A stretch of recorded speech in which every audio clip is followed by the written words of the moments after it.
The departure board at Logan Airport flickered from on time to now boarding at 6:40 p.m., and for the first time in 12 years, Mara Klein did not stand up. She sat rigidly in the molded plastic chair, coat still on, carry-on precisely aligned beneath her knees, watching the letters change as if they belonged to someone else's life. Flight 417 to Zurich, gate C19. Her name was already printed on the seat assignment. Her calendar had accounted for this moment weeks ago, yet here she was, still seated. Across the terminal cafe, Daniel Reyes wiped down the counter with slow, deliberate movements, the kind born of routine rather than urgency. He had been watching the clock too, though for a different reason. Every evening at 7 sharp, he left. No exceptions. His son Mateo would be waiting with his homework spread across the kitchen table, trusting the quiet certainty of his father's return. Daniel glanced up and caught Mara's eyes. They had met 3 weeks earlier when her flight had been delayed by weather and she had wandered into the cafe searching for silence more than coffee.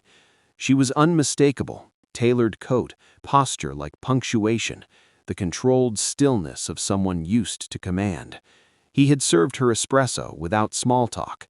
She had come back the next night, then the next. They spoke only in fragments at first, about airports that smelled the same everywhere, about the exhaustion of being expected to know things, about the relief of routines that did not require explanation.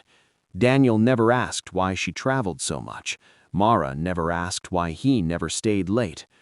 Now she stood abruptly, crossed the terminal, and stopped in front of him.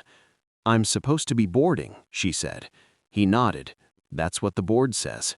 She hesitated, fingers tightening around the strap of her bag. "If I don't go now, everything shifts." Daniel considered her words carefully, the way he did with blueprints and safety reports at work. "Is that bad?"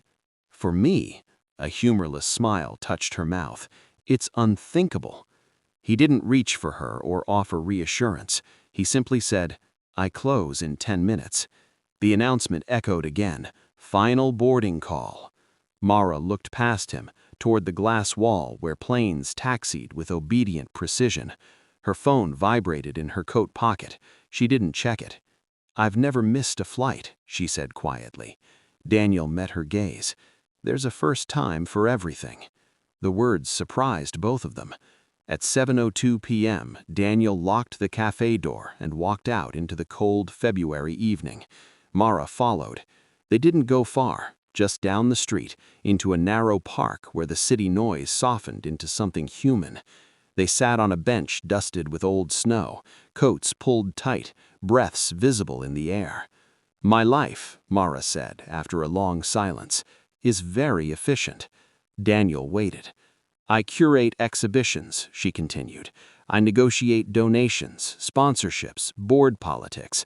I know where I'll be 6 months from now, down to the hotel room." She turned toward him. "And yet I don't remember the last evening I didn't plan." Daniel thought of Mateo's drawings taped crookedly to their refrigerator, of dinners that burned while homework ran long, of the messiness that came with staying. "I leave at 7 because my son needs me," he said. "Not because I don't want more, but because this," he gestured vaguely toward the city, "doesn't get to decide what matters." Mara absorbed that, her expression unreadable. "You make it sound simple." "It isn't," he replied. "It's just clear." Her phone vibrated again. This time she silenced it without looking. They didn't kiss, they didn't make promises. At 7:28, Mara stood. "I should find a hotel," she said. Daniel nodded. "There's one 2 blocks east, clean, quiet." She hesitated. "Will I see you again?" He didn't answer immediately. Hope was a dangerous thing, he had learned. "If you're still here tomorrow," he said, "I open at 6. She smiled then, not polished, not practiced, real. Mara watched his retreating figure until it disappeared into the streetlight shadows. Only then did she check her phone. 12 messages, 3 missed calls. The consequences of her choice lined up neatly on the screen. For once, she didn't respond. The next morning, Daniel arrived at the cafe at 5:45 a.m. He told himself it was habit. He told himself it meant nothing. At 6:02, Mara pushed open the door. She looked tired, lighter somehow.